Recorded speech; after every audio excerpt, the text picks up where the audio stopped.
Hello, and welcome back to another episode of Blonde Brunette and Confused. I'm Bella, the blonde one. I'm Lauren, the brunette one. And I'm Hannah, the confused one. Today we're talking about something that has become a very important part of my college experience, Greek life. As many of you know, I am a member of Phi Sigma Sigma, but before I rushed, I had so many questions. Even while Lauren was going through the process, Hannah and I had a lot of questions because it can be super confusing, all the things that you have to do and get up to, especially to an outsider. So today, Hannah and I are going to bombard Lauren with a ton of questions about Greek life so all of us can better understand the process and what it's like. One of the great things about our school, however, is that Greek life doesn't dominate the college experience. If you want it, it's there.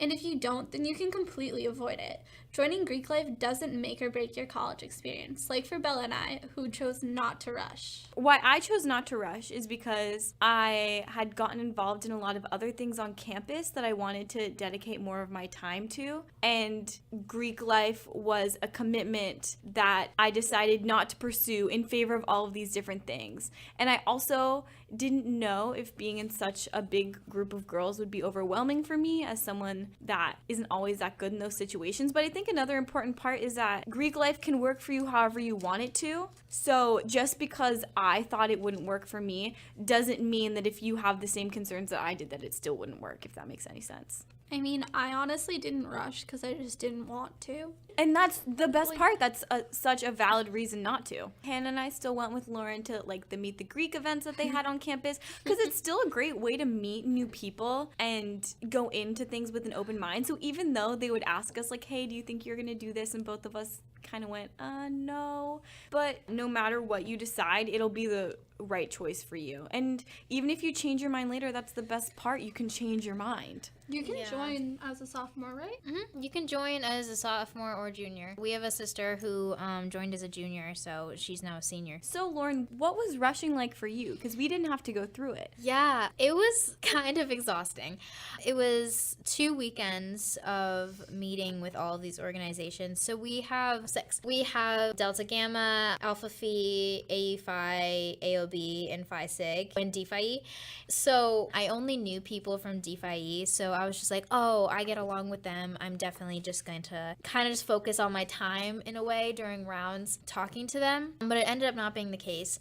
So pretty much you go in round 1, you just have a 30-minute talk with a member of each organization throughout the day. And then at the end you rank your top 6. And then the next day you could see up to your top 4, which I ended up seeing 4, but some of my friends saw 3, 2, 1, doesn't really matter. And then you talk to them for 45 minutes and then you rank again. And then you do that for 1 weekend. And then this next weekend is called Pref Round, which you only meet with your top 2. And that's for an hour. So it's a lot of walking and standing and talking, and so you really have to stay motivated through the entire thing because a lot of us are very exhausted, especially because sometimes you have to wear heels. But it was really cool because some people you talk to at rounds in other organizations, they still know your face. Mm-hmm. So even if I'm in Phi Sig, people from D Phi E still know me, or people from AOB still know me. Mm-hmm. And so you still have that unity in Greek life, which is really cool. But Pref Round was a little insane. It was very, very long, and I really did not know what to do at all. I didn't know who I wanted to put first, but it really just came down to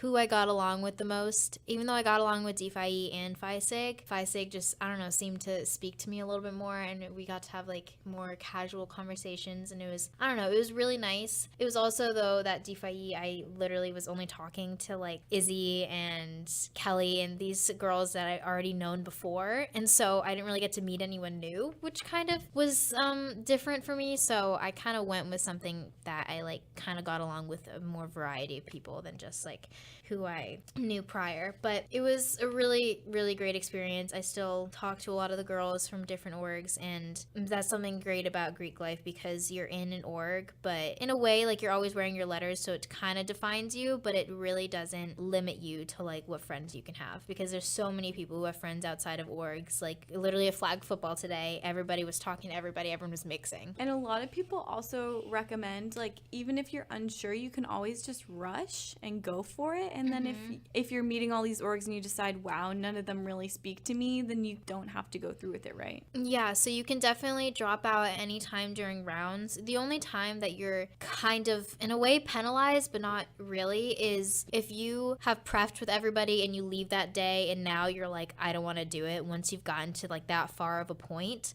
you do have to wait a full year to go the next spring. So that's like the only slight penalty, but it's really, again, it's not that big of a like gap, because I know there's a lot of people who go out as sophomores and juniors, and so it's really like whatever you make the most of it. We watched you prepare for initiation and listen to your Greek alphabet rap. What requirements did you have to get initiated? Oh, yeah, that rap was funny. What's the Greek alphabet?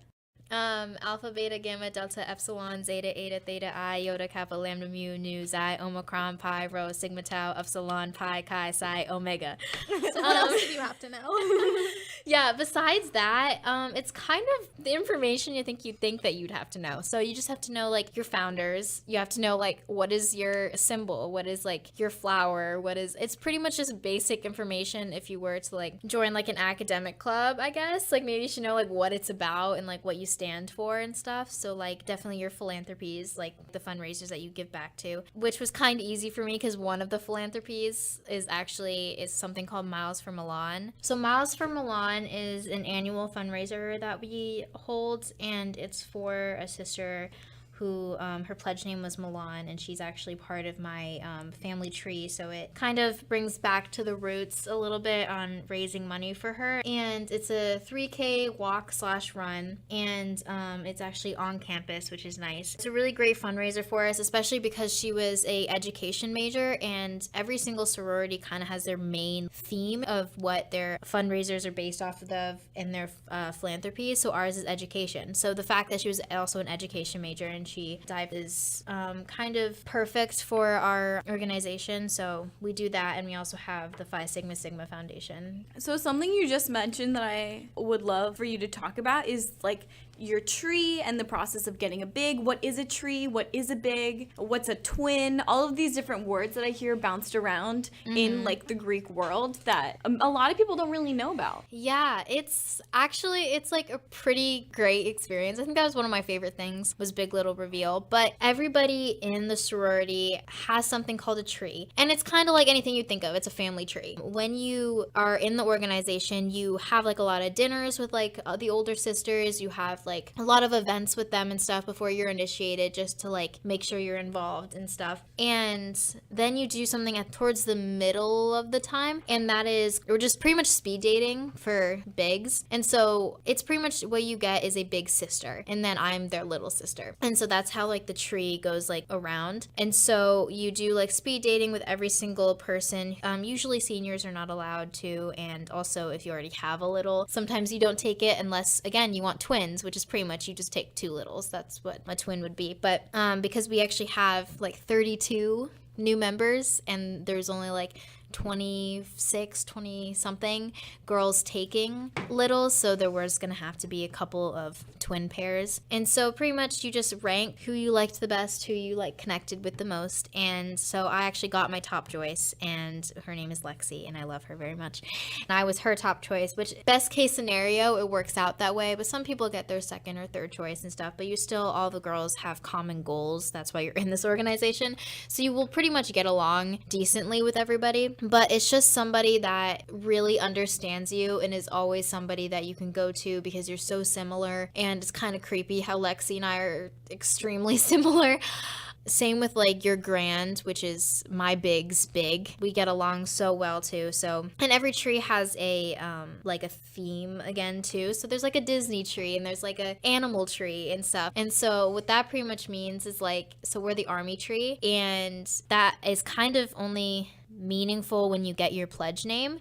So a pledge name, I know in the South they don't really do pledge names because there's like literally like hundreds of people in an organization. So like remembering people's names, let alone also their pledge names, would be kind of insane. So just there's like 84 of us all together. So we all have pledge names, which is just, I don't know, it's something that you could also go by. It's really meaningful because it goes towards the name of your tree. So mine is Charlotte, and it's actually because with the army tree, there is like the theme is you have to pick a state in the United States that has an A in it and a city from that state. You have to kind of do something general because there's gonna be many below you and like above you, so you don't want to like choose the same name as people. So a lot of people are very broad topics, and sometimes you can change them, like change your theme if you like run out of names and everything, but ours kind of goes along forever. So mine is Charlotte, and I'm not currently going by that. Like no one has called me that very much. It's just a very cute name. Like there's no other Lauren in the organization, so they call me Lauren. But I don't know, it makes you feel more involved and makes you feel more a part of the organization, which is really great. So something similar to the whole big thing that just happened was your guardian angel reveal. What's that all about? So a guardian angel, I'll actually talk about guardian angel and rosebud because those are kind of one and the same. So something called a rosebud is pretty much before your big little reveal, because it's like a week or two before initiation, so it's pretty like late before you get in. But they always want somebody there that you can talk to even before you get your big. So a rosebud is somebody that kind of connected to them throughout the process. But my rosebud, they chose her for me because she's a drama major. And so I really got to connect with her and talk to her about things before I met Lexi. And so that's kind of before Big Little Reveal. And then you get your big. And then after that, it's something called GA, which is stands for Guardian Angel, which is kind of, I don't know, it's in a way, it's just, they literally just try to get the most connections throughout the process. And so again, well, we didn't do like a speed dating thing, but pretty much they chose us for who they wanted as their little angel. So mine, her name is Brianna, and I also love her very much. She was actually my second choice for my big, so it was like we were already very, very close. So I am also now part of a GA tree, which ours is called the Fuego Fam, which is like, it's also kind of the most known GA tree. So that's kind of cool that I got into that. But throughout this whole entire process, they always had like dinners and stuff for everybody who's like, if you're interested in this, like here's a group chat for you so you guys can all talk if you're interested in this and stuff. So it's really all about making connections and finding people who you really get along with. Another hilarious thing has been seeing the influx of material that sorority life has given to you. So like streaks and group chats and all of the canvases and shirts that you've been gifted. What's it been like through that process? Lauren has baskets of items that she has received, and she already had the most stuff. Yeah. I literally have nowhere to put it. It is on top of my dresser where it shouldn't be, and then one is in my dresser, and then another one is literally just in front of my laundry bin because I have nowhere to put it. But you get a basket from your big, so that pretty much has the most stuff in it. So I got like 10 to 15 shirts. Most of them are hand-me-down, some of them are new, but you got like 10 to 15 shirts, and then you get like, I got like 6 canvases of like my favorite quotes on them and stuff, because we had to make actually a Pinterest board of like a bunch of like crafts that we liked. And she got me like an anklet, she got me like so many things, like overwhelmed, but it was still really cool. And then our second basket was from initiation, and that is also something that my big makes me, and it's again filled with more shirts, more canvases, more crafts, more everything, which was like again overwhelming. And then the third one you get is from your GA. So I got my GA 3 days ago, something like that, and she got me another basket full of crafts. But it was kind of nice because all of them, Like, my room kind of has a theme of blue because that's my favorite color. So, like, I told my soon-to-be big and my soon-to-be GA that I liked blue because we had anonymous emails, like, sent to each other so they can get more information about what I like.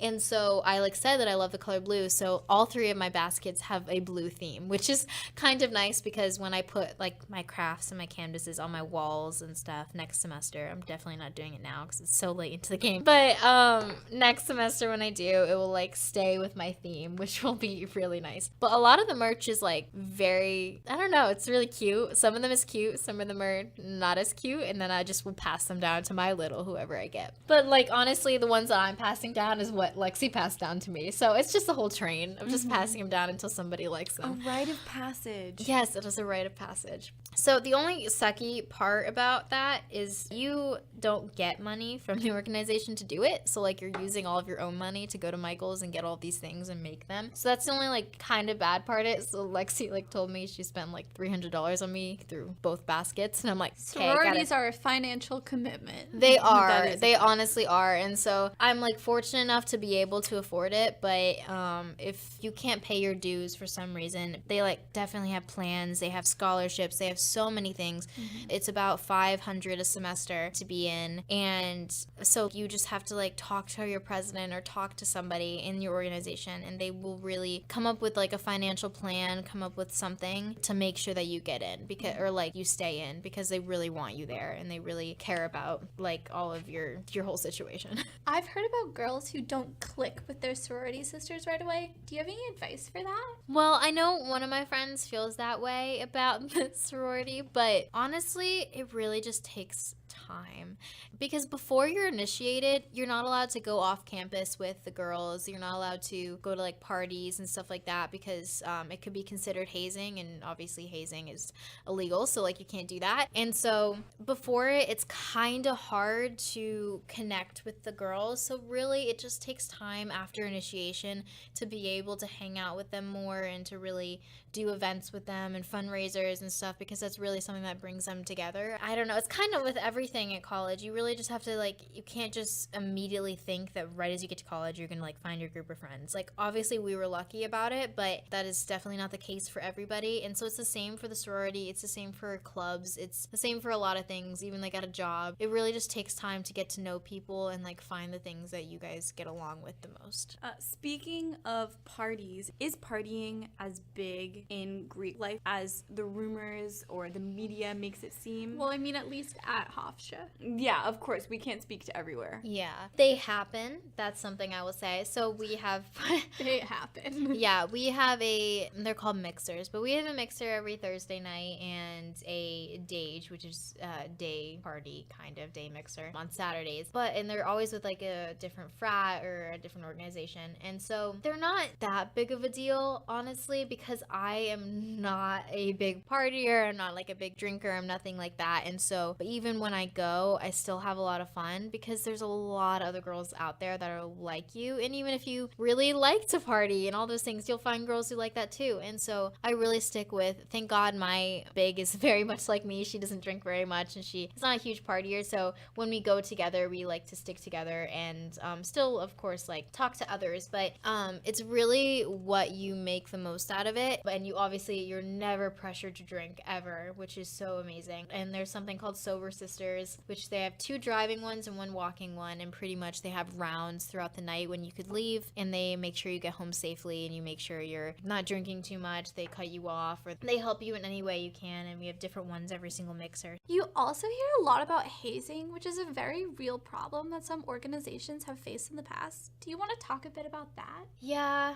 hazing makes me very upset, but it is a problem. It's not too big of a problem at our school. I know all of our sororities are very, very against it, like, completely. Like, I literally wholeheartedly had no experience with it with my organization, which I was, like, very thankful for. But it's something that happens. It's something that really shouldn't happen. And something that we had to do is do, like, a seminar and a lecture about hazing and, like, making sure we know, like, what it is and how to stop it if we ever see it and all these things. We had to go through, like, a whole day, like, kind of like an orientation for Greek life. It's something that it gets my blood boiling, and I know it gets a lot of other girls like that, because it's just something that's kind of really dumb.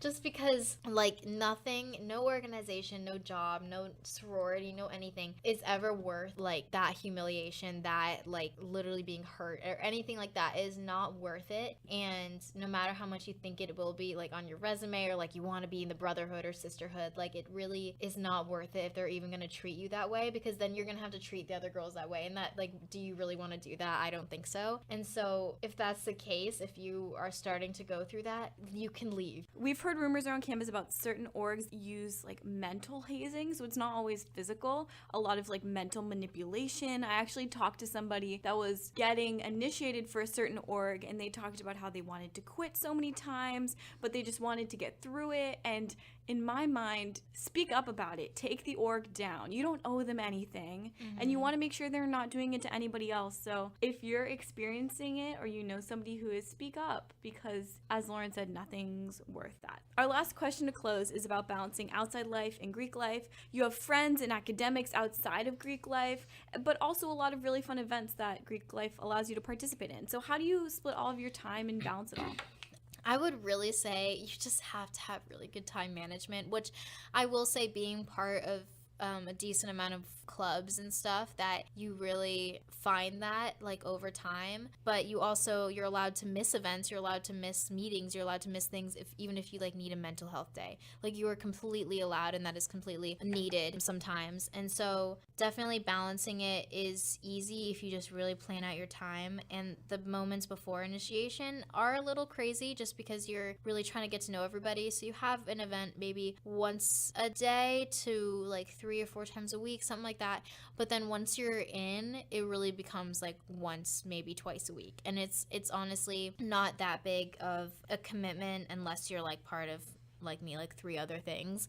But I'm still balancing it well. My grades are still fine. I'm doing this podcast. I'm still part of it, and I'm still, like, having a good time. So you really just have to do time management, and then you just set out time for yourself to relax, set out time to play The Sims. So you just really have to find the time for it, and it's really all worth it. And it's also worth it, like, walking throughout campus and seeing so many girls that you know and you, like, can smile and wave to, because it just makes you feel, I don't know, it makes you feel very involved, and makes you feel, like, special. To stay up to date on new episodes and a look behind the scenes, follow us at BBNC Pod on all social medias, Instagram, Twitter, Facebook, even Pinterest. It's also a great place to contact us, let us know what you think, and give us topics you want to discuss. Finally, share our podcast with anyone you think may be interested. Thanks so much for listening. You're all shining stars.